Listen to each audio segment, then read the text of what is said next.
Hello les gens, je viens de regarder le dernier épisode de la saison 3 de White Lotus et je dois trop vous en parler. Commençons avec les trois amis, donc Laurie, Jacqueline et Kate. Alors, clairement, c'est une amitié super toxique. D'un autre côté, les cancans entre deux amis sur l'autre, bah, je pense qu'on a un peu tous fait aussi. Donc là, c'est clairement exagéré, mais c'est pas non plus improbable. Par contre, le discours de Laurie sur le dernier épisode, waouh, c'était vraiment prenant. J'ai même versé ma petite larme. Je trouvais que c'était vraiment le truc le plus sincère qu'elles ont dit sur l'entièreté de la saison. Et la scène où Laurie fouille à la fin de l'épisode, c'était tellement drôle. Pour Mook et Getok, bon, leur relation n'était pas la plus intéressante. Après, Mook a toujours été hyper honnête. Elle a toujours dit qu'elle voulait un mec qui était ambitieux. Donc c'est juste Getok qui un peu était une girouette.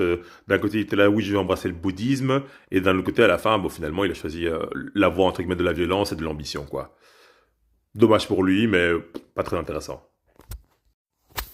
Alors dans la famille Ratcliffe, je demande d'abord la mère. Alors voilà, c'était clairement un des ressorts comiques, son accent un peu du sud de l'Amérique, c'était super drôle, ce bouddhisme, comment elle le dit, bon je l'ai fait très mal. Euh, et aussi, elle était assez maligne pour comprendre que sa fille allait clairement pas supporter de rester vivre dans le monastère bouddhiste. Donc clairement, elle est un peu plus maligne qu'elle ne laisse le penser. Le père, par contre,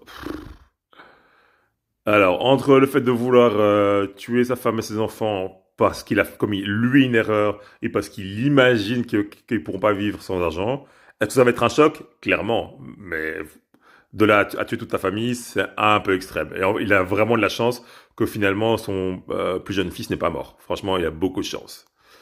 Alors les enfants, bah clairement la fille, bon, le cliché de la fille qui pense qu'elle a besoin de voyager pour s'ouvrir les entre guillemets chakras et autres, et au final qui dit ah, non mais en fait je pourrais pas vivre dans cet inconfort. Et je comprends, moi non plus.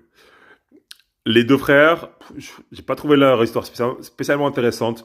Surtout l'histoire du grand frère qui, parce qu'il découvre un livre et il a rencontré Chelsea, va changer complètement de personnalité. D'un coup, il va aimer lire. Bon, j'y crois pas du tout. Et le plus jeune frère, ce que j'ai bien aimé, c'est que, en fait, c'est clairement un people pleaser, comme on dit, mais jusqu'à à son détriment. Donc, clairement, oui, c'est bien de faire plaisir aux gens, mais il faut d'abord penser à soi. Et règle numéro un, on nettoie toujours un mixeur avant de l'utiliser.